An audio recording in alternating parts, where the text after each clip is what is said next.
अस्सलाम वालेकुम बच्चों, आज हम स्टार्ट कर रहे हैं exercise 10B D1 8th addition जो कि आपकी थिंक न्यू सिलेबस मैथमेटिक्स और चैप्टर का नाम है बेसिक ज्योमेट्री।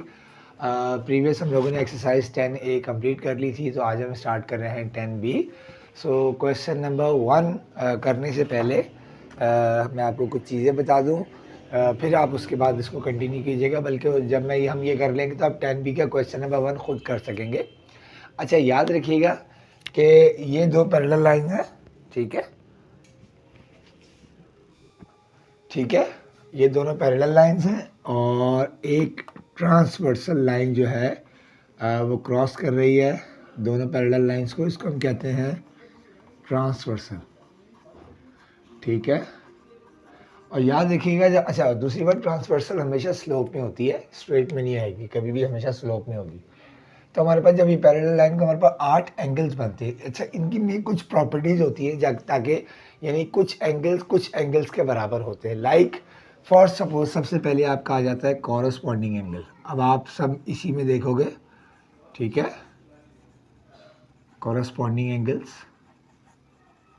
ठीक है। कॉरस्पॉन्डिंग एंगल क्या होता है बेटा? अगर दो लाइनें आपस में एक पैरेलल है तो ये वाला एंगल हमेशा इसके बराबर होगा और ये वाला एंगल हमेशा इस एंगल के बराबर होगा। इसका मतलब अगर मैं यहाँ पर निकालूंगा तो ए और ई कॉरस्पॉन्डिंग एंगल हैं, हमेशा सेम होंगे, ठीक है। इसके अलावा सी और जी कॉरस्पॉन्डिंग है, फिर बी और एफ कॉरस्पॉन्डिंग है, और इसके अलावा डी और एच कॉरस्पॉन्डिंग है। ये जो कॉरस्पॉन्डिंग है ये एंगल हमेशा सेम होंगे, ठीक है बेटा। उसके बाद आ जाओ दूसरा, वर्टिकली ऑपोजिट एंगल, ठीक है। अब देखें वर्टिकली ऑपोजिट एंगल क्या होता है बेटा? जब दो लाइंस आपस में एक दूसरे को बाइसेक्ट करती हैं तो आमने सामने वाले एंगल हमेशा सेम होते हैं। अगर मैं सेम इम्प्लीमेंट यहाँ करूँगा तो ए और डी वर्टिकली ऑपोजिट हैं, बी और सी वर्टिकली ऑपोजिट है, एफ और जी वर्टिकली ऑपोजिट है, इसी तरह ई और एच वर्टिकली ऑपोजिट है। शायद मैं पहले करा भी चुका हूँ, लेकिन जस्ट एज ए रिवीजन मैं इसको करवा रहा हूँ, ठीक है बच्चों। उसके बाद आप आ जाओ, तीसरा होता है ऑल्टरनेट एंगल,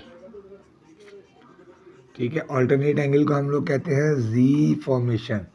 जी फॉर्मेशन से आपको समझ में आ जाएगा कि कहीं ना कहीं जेड बन रहा है। तो अगर आप देखो ये जेड बन रहा है, यहाँ जेड बन रहा है, यानी अगर मैं ऐसे जेड बनाता हूँ तो यकीन याद रखें ये एंगल हमेशा इस एंगल के बराबर होगा और प्रॉपर्टी आएगी ऑल्टरनेट एंगल। तो यहाँ पर अगर मैं बताऊँ